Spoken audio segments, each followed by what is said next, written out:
and also said, you understand, a town hall is not a performative event. It's an expression of the people's right to petition their government. It's also about free speech, to be able to stand up and speak of what you're doing. There's no guarantee to free speech on misinformation or hate speech, and especially around our democracy. Right to jail, right away. Democracy.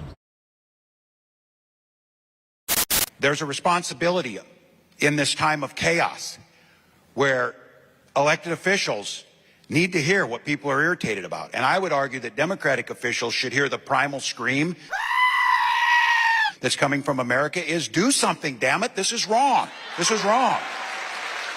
And independence. And there's nothing conservative about an unelected South African Nepo baby firing people at the VA.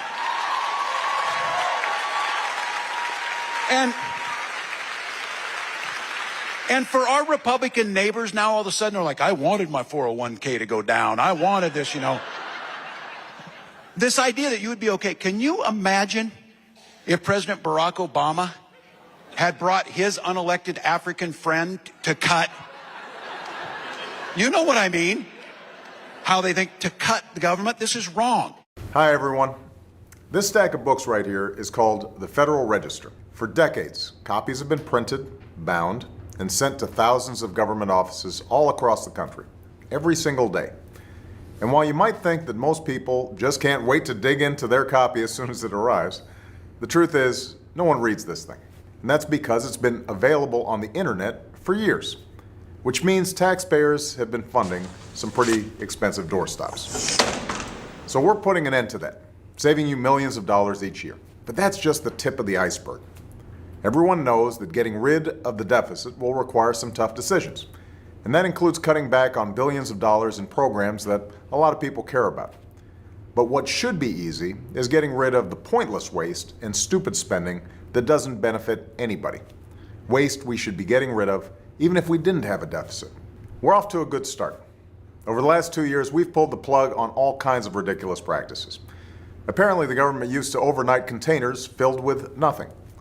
Don't ask why that is. Sure, some of these cuts aren't that big, but no amount of waste is acceptable. Not when it's your money. Not at a time when so many Americans are already cutting back. Just as families are living within their means, government should too, so we can invest in the things that we know will create good jobs and grow the economy. Things like education and technology. Besides, after a while, all these cuts add up. Already we've identified about $33 billion in savings, just for this year. And we're not finished, not by a long shot.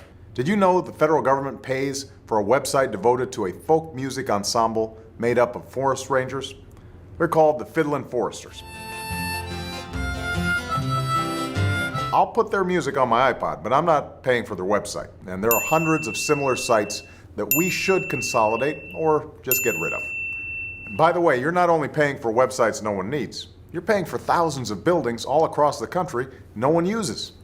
For the last decade, the government's owned a massive and completely empty warehouse in the middle of Brooklyn, for example. Now, the government hadn't been able to sell this building and others like it because of red tape and Washington politics that held things up for years. But we're finally cutting through all that and plan to get rid of these buildings in the months ahead. All of these efforts to target waste and make government more efficient have been a priority for my administration since day one. But as we work to tackle the budget deficit, we need to step up our game. We need to go after every dime. We need to make government work for you. That's why, starting today, I've asked the Vice President to lead a renewed effort to hunt down misspent tax dollars in every agency and department of this government. We're calling it the Campaign to Cut Waste. And I know Joe's the right man to lead it, because nobody messes with Joe. There's a new standard by which the government is going to function from this point on. The American people are entitled to transparency. By that I mean they're entitled to be able to figure out where their dollars are going, and they're entitled to accountability to make sure that we're using the dollars for what we said it was for. That's our job, and we take that job very seriously. Look, a lot of this depends on new, sophisticated methods, but it also, we know, depends on relentless focus on making this a priority. Focus that can't be delegated. We're holding ourselves accountable, and we're deeply committed and focused on making government function better. We're not just eliminating fraud and waste. We hope to be instilling an entire new culture that not only our administration, but every succeeding administration will in fact pursue. We're going to give you the government you expect and deserve. So I want to thank you all, and we're ready to get to work. What am I doing here? I'm going to lose track here. Nobody messes with Joe.